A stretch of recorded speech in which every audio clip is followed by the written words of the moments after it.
Hello, everybody. Welcome back to the Rock Shop with Ralph, your source for the best celebrity interviews. And what can I say? I'm going to have to start calling this Legends Monday because we have another legend on our show today. We have front and center stand up comedian, author, actor, podcast host, and musician, and all around great guy. And I have to say, legend, Jackie the Joke Man Martling.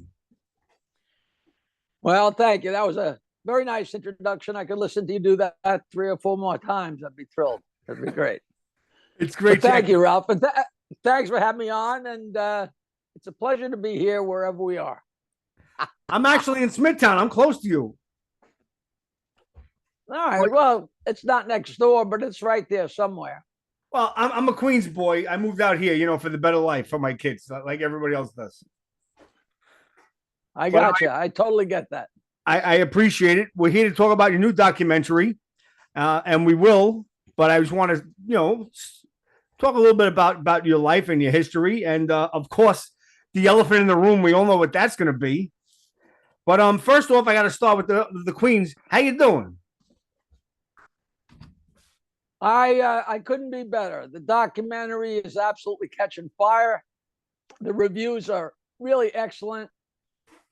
It's called Joke Man, and it's available on iTunes and Amazon Prime and all these other platforms that I've never, Xbox and all that stuff. I don't understand any of that stuff, but I guess it's good that it's out there on a lot of different platforms. I just found out it's available in Ireland.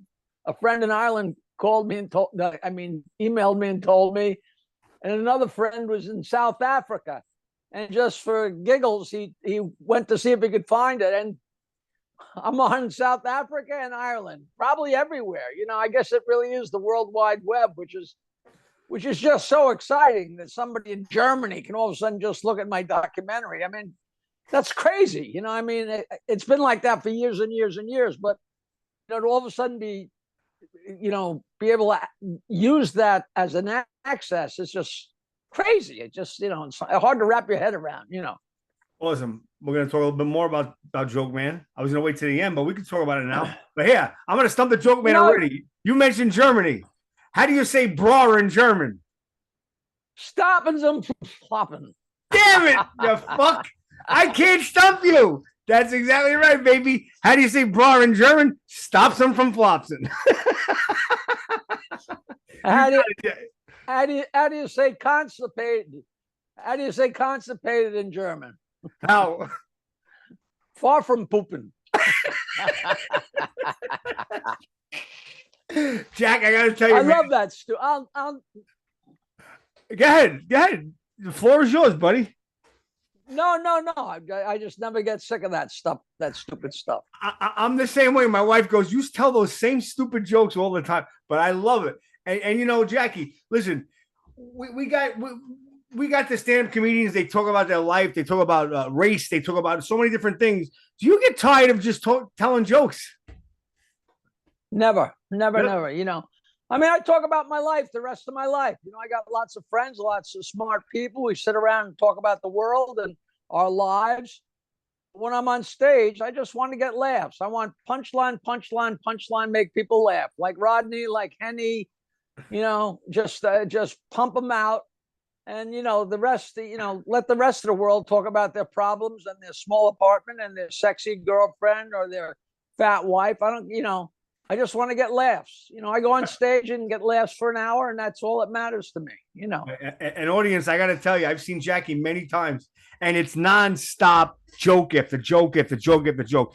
And the write-up and what they say about this guy is the God's honest truth. This guy knows thousands and thousands and thousands of jokes. Is it true, Jackie, that you remember every joke you ever heard? Yeah, but no. I do.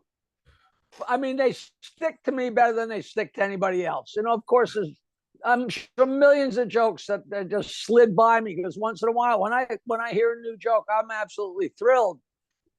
Right. But it doesn't happen that often. But things fall out of my memory.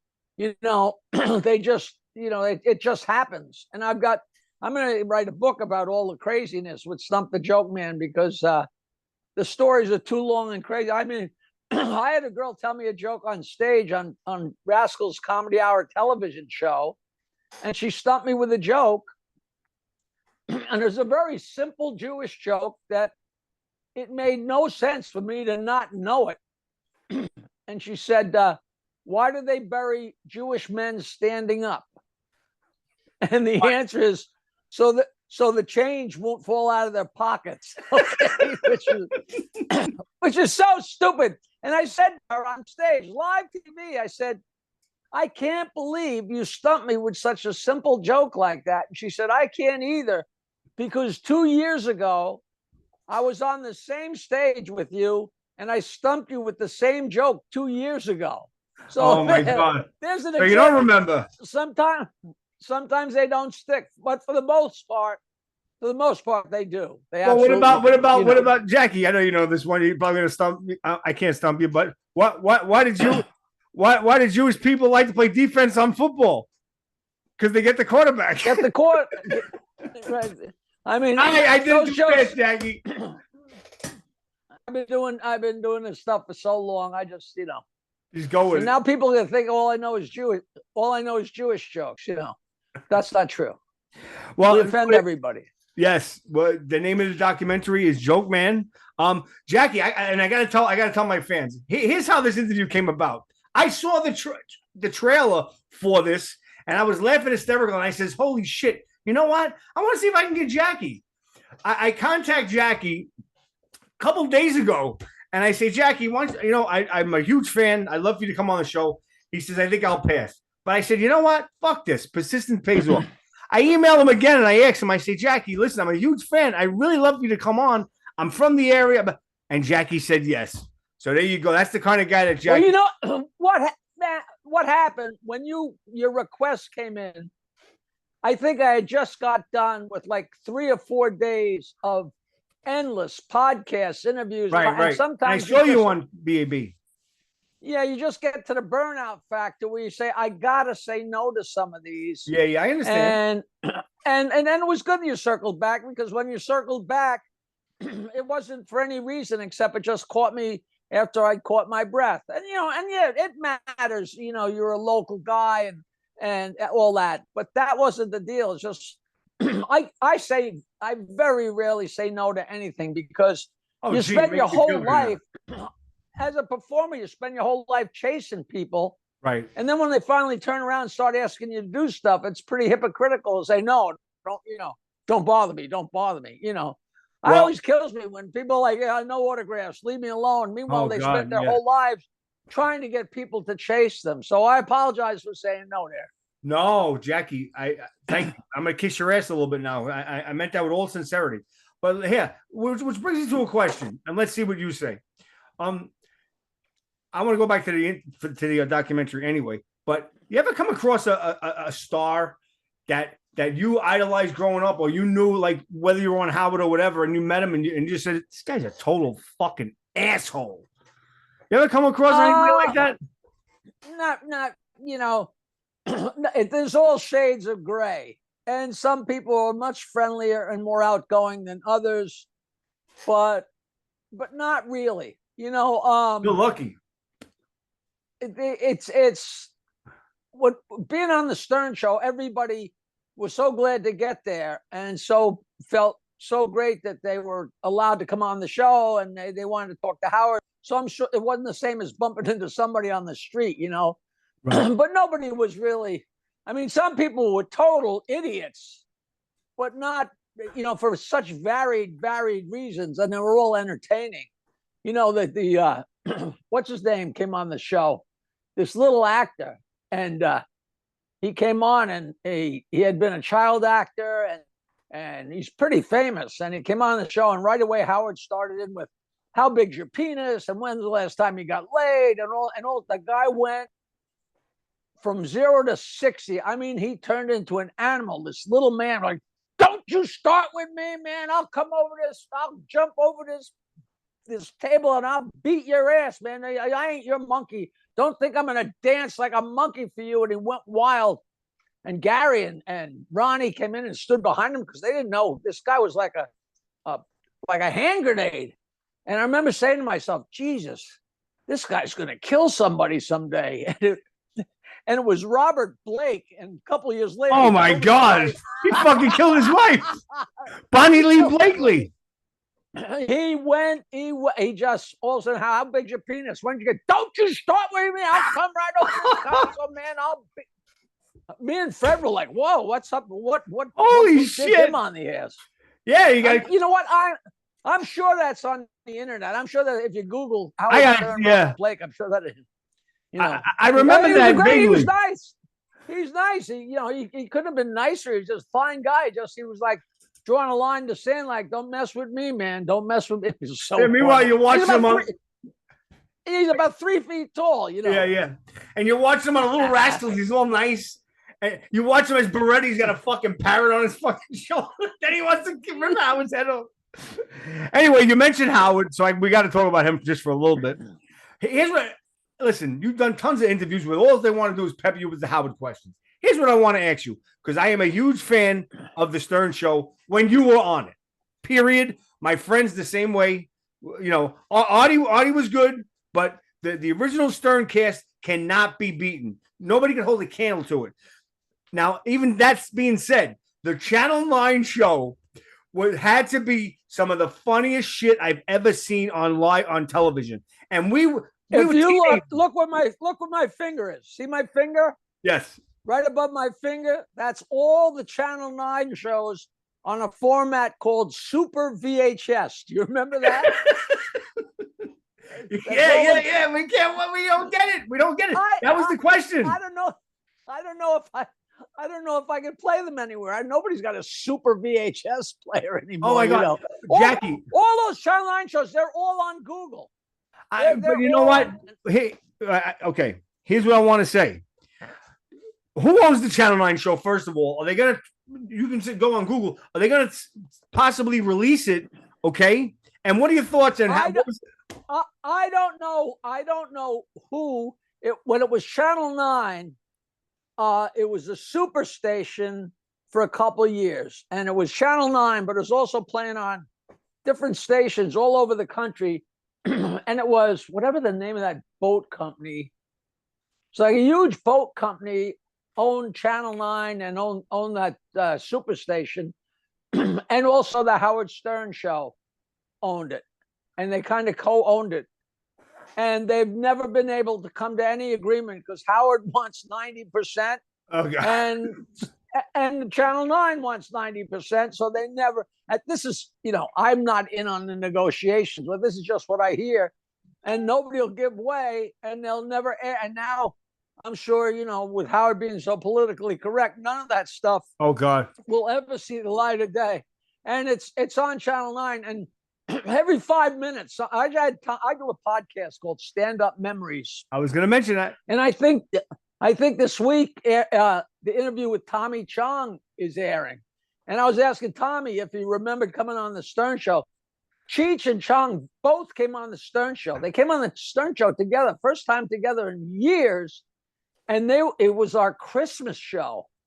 And Howard was Mary on a donkey. I remember that one. And Joseph was played by Cheech and Chong, which makes no sense. And the manger had animals. They had a sheep and a donkey and an Italian organ grinder with a monkey. It was so blasphemous. And our producer with his glasses on, smoking a joint, and he had a baby's body.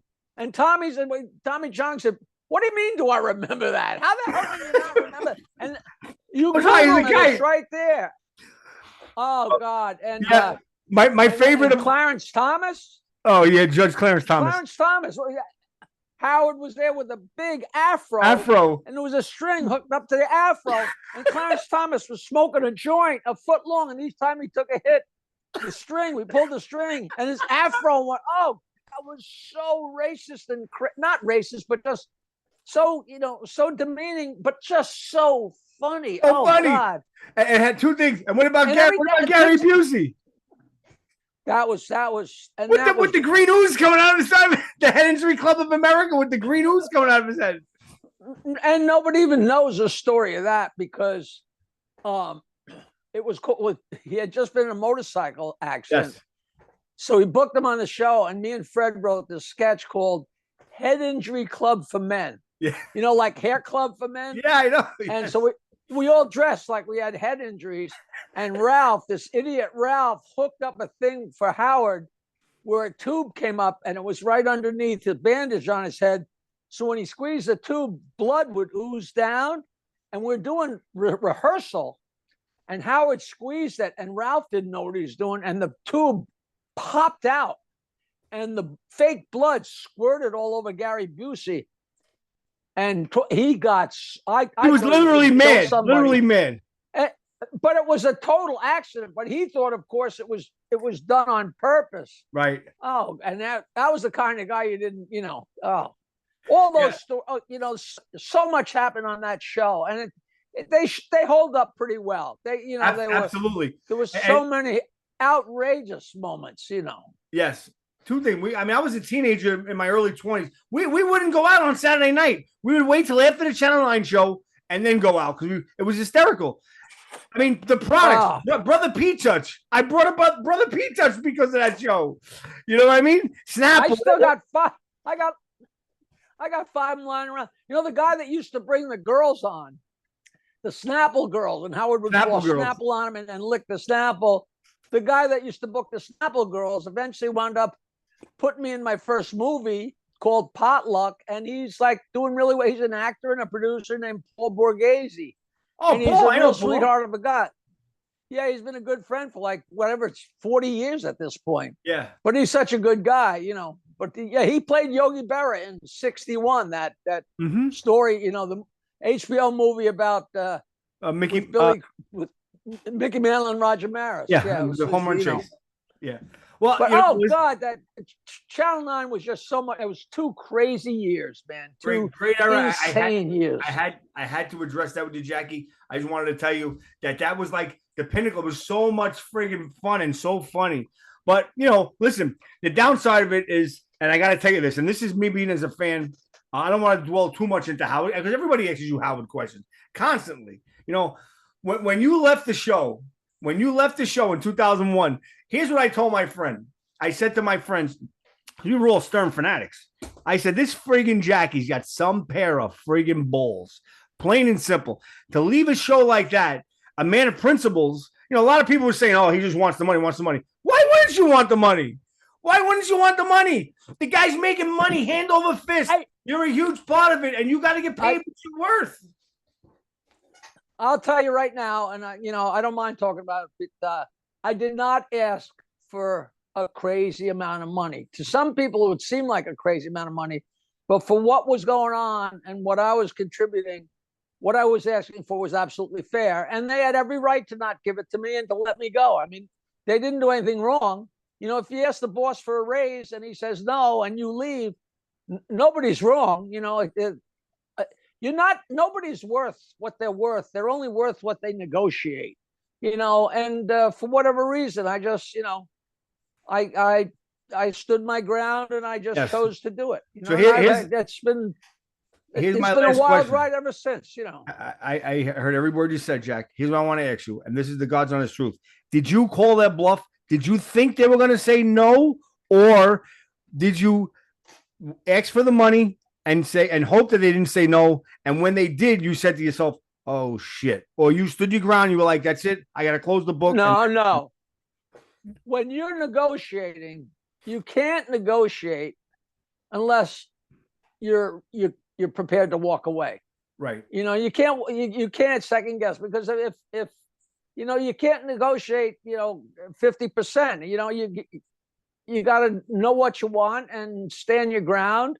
And I had no idea what was going to happen either way. I just knew, I just drew a line in the sand for whatever reason, and everybody has their opinion about it. I don't care. Right. And eventually I said, hey, I want to come back, but it had nothing to do with money, had nothing to do with fame or anything. I went through total withdrawals of sitting in a room and laughing for 5 hours a day. Right, it was such in your mind, you think, well, I'll leave the show and I'll just go hang out with different people and laugh. there is no situation like that in life. I mean, you get just, it was like a heroin fix to sit there and laugh for hours and hours and hours and just, and you're making the world laugh. That was a whole great thing. But you also need to be compensated for it. Mickey Mantle's hitting home runs and he's having the time of his life. That doesn't mean he shouldn't make a lot of money. Right. So but never did. Who knows? No, he didn't. Anyway, well, yeah, my take, Jackie, was I believe you had balls and you stood your ground. And as a fan, I was like, I give props to Jackie because he left, he stood his ground, he didn't get it. Anyway, listen, I got a piece of your history, and I want to tell you this. This is during the Stern Show, and see if you remember this. It had to be about 92. It was when John came out with his album, and he had that single, "I'll Talk My Way Out of It." You were playing Jimmy's Comedy Alley in Bayside, okay? And I went there with this is how much fans we were. I had about 20 people with me. We were going to see the gig. I get approached by, I think it was Mike Ganji, and Mike Ganji goes, "Listen, you want to play a joke on Jackie tonight?" I'm like, "What do you mean?" He goes, "Listen, whatever jokes he says, don't laugh at it. Don't laugh at any of these jokes." And I'm like, "Why would I do that? I'm coming to see the guy, And I said, I'm like, "No, I don't want to be a part of that." And he goes about his way. So we get in. They sit us down, and don't you know, this guy Ganji comes around throwing papers on our tables, and it says, "The joke is off on Jackie. The joke is off on Jackie." Do you remember that?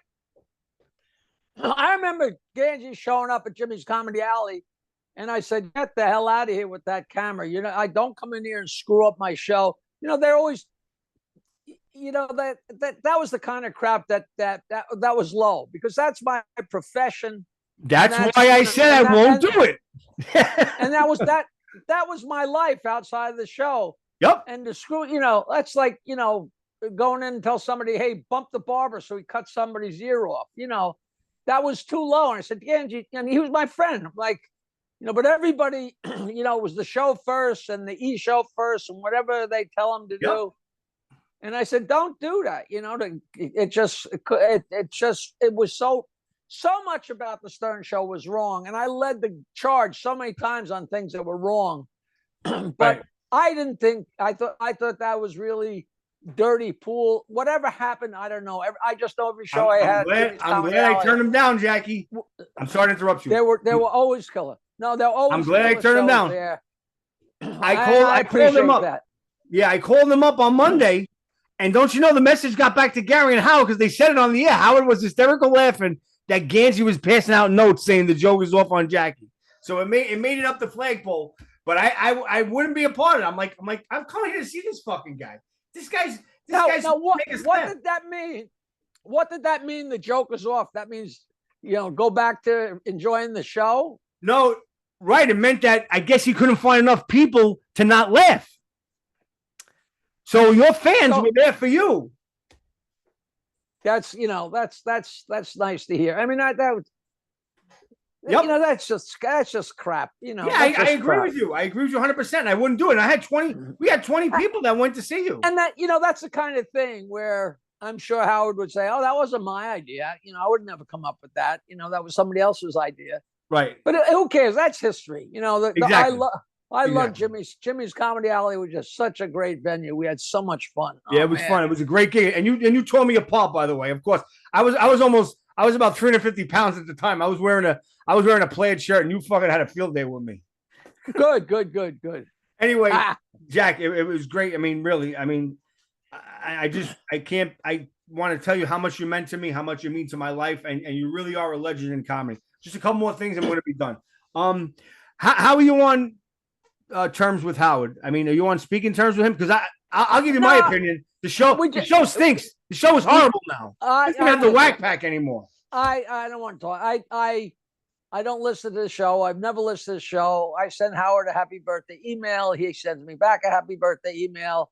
So, there's no animosity, but I can't really call somebody my friend if I haven't seen him in 20 years. People say, "Are you and Howard still friends?" Well, yes, but we're only friends because we're not friends, But he went on and he certainly, made his hundreds of millions of dollars. So he certainly didn't need me. but he did need me for his original launch. You know, Absolutely. he wouldn't be sitting in the room with Jimmy Kimmel and Jennifer Aniston if he hadn't been accumulating an audience of 10 or 20 million people just with the outrageousness and the funny. You know Absolutely. what I mean? So, and that's Absolutely. just my opinion. That's just my opinion. You got it. Anyway, listen, Jack. If do you sell your jokes? I mean, I'm being honest with you. Does a comedian call you up and say, "Listen, I need 5 or 10 jokes No, for my stand-up routine"? no.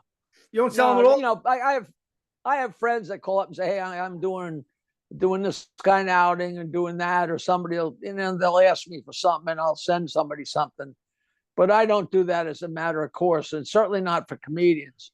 You know, I had a pretty well-known comedian ask me, said, you know, what you do is so tight up there, even though it's jokes, it's just tight as a drum. I'd really like you to, you know, listen to what I do, and I do really well, but I'd like to tighten it up a little. And I said, sure, I'll do that anytime. You know, I'd never tell you who that was, but I just love the whole thing, the whole process, you know, and I get a kick out. Oh, by the way, I don't know if you know this, but 516-922-WINE, my joke line, still operates. Still active. People cannot believe that it's 43 years later, and if you dial that number, you get jokes. People are flabbergasted. People say, "Hey, you know, I used to call your joke line 10 years. Hey, you know, I used to call your joke line 30 years." Oh, go ahead, try it. And they pull out their cell phone, dial 516-922-9463. Hey, this is Jackie. Thanks for your figure. They're like, holy Christ! It's like a time machine. It's Right. really fun, you know. Hey, Jack, where's the Jackie puppet? Who has the Jackie puppet? That's the question of the age, you know. There's a whole chapter in my book about when the Jackie puppet was missing, which is a really great story. It's too long to go into. Get my book, Joke Man Bow to Stern. I guarantee you, just for that story, it's worth the price of the book. I swear to God. Awesome. Jack, where it is right now, I have no idea. It might be in the studio at Sirius. But I really couldn't tell you. Gotcha. You know. Jackie has the documentary out called Joke Man.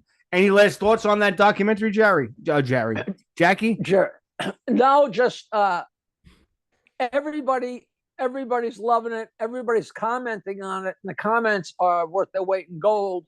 If you go on IMDb and search the documentary, and if you've watched it, the comments are really gold. The comments are so nice, and anybody that reviews it at all, like on Amazon, like if you buy it on Amazon Prime, you can comment on it. I'm not sure about iTunes, but it's on Apple. It's on Apple Play. Yeah, it's on like Amazon Prime.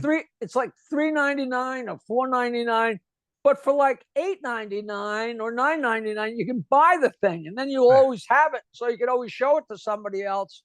So many people say, you know, I said the hell with it, and I just bought it, and I've showed it to 5 of my friends already, you know, because they start talking about it, and they say, you know what, why don't we just watch it? And they say it doesn't get old because it moves so fast. There's so much in it, you know. Yeah. Yeah, it was done by IKA Collective, my old radio partner, Ian Carr, right? Yep, and he was a fellow friar and a best friend.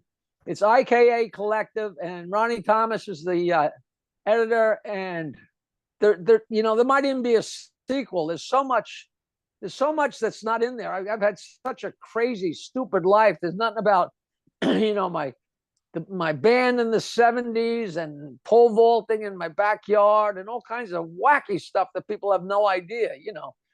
So it's fun. You know, we'll see what happens. Awesome. One more thing. Go ahead. One more thing. I answer every email, and I always have. So if somebody wants to email me or ask a question about anything, it's jokeland@aol.com. JOKELAND @AOL.com. Ask me anything. I'll send you a joke. We'll have a laugh. And you know what I've been doing a lot of, especially since the documentary hit, is I do cameo.com, where you do little individual videos for people, for somebody's birthday or graduation, or my boss is an idiot, you know, I want you to insult them.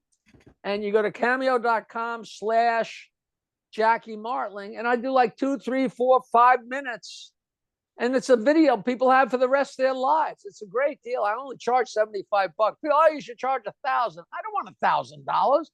I sit there and tell a few jokes. I'd almost do that for free. I enjoy doing that. I just sit there and laugh my ass off. Before I give you your 2 upcoming gigs, what's your favorite joke of all time, Jack? Give me one. Give us one. I got no. The one I enjoy the most telling. I just had a show last night, and I just buried these people at this place called Soul Joel's.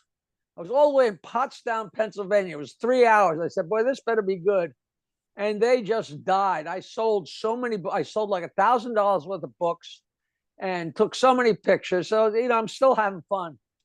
But the greatest joke is the girl goes to the gynecologist and she says, Doc, I'm freaking out. I keep finding postage stamps from Costa Rica in my vagina. And he examines her. He says, lady, those aren't postage stamps. Those are the stickers from bananas.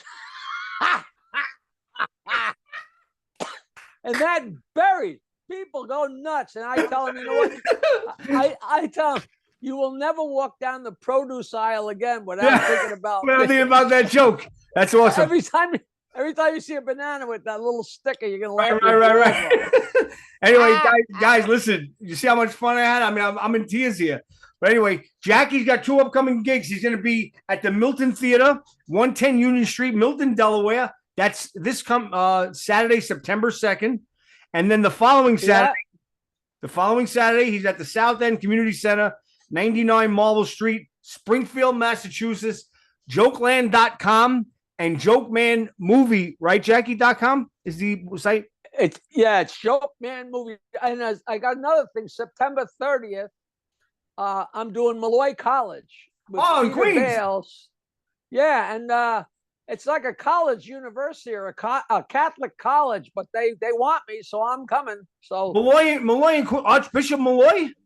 Yeah. In Queens? Yep. Oh, I think I'm going to go to that one. September 30th. So thank you, Ralph. I appreciate this. Absolutely. You appreciate it. I appreciate it. You made my week. I got to start calling this Legends Monday. I had Lou Graham from Foreigner last Monday, and now I got Jacke and Jokeman Martling this Monday. This is great. Yeah. I sing better than him. I don't know about that, Jackie. Listen, I got your tape. I got your tape flies downstairs. All right. Remember flies? What do you mean? Do I remember it? Well, you don't. Hey, you don't sing better than Lou Graham. Obviously, you can't tell when I'm making a joke, you moron. Thanks a lot, Jackie. I love you. I'll talk to you soon, brother. Thank you. Have a great day, and I will post this, and I'll keep in touch with you, buddy. Thanks a lot. Email me, jokeland@AOL.com, JOKELAND@AOL.com, and we'll talk about what a pain in the ass Ralph is. Oh, shit. Thanks a lot. Well, that's the Queens boy in me, Jack. I'll talk to you soon, buddy. You're a nice guy, Ralph. Thank you. Thank you. Bye.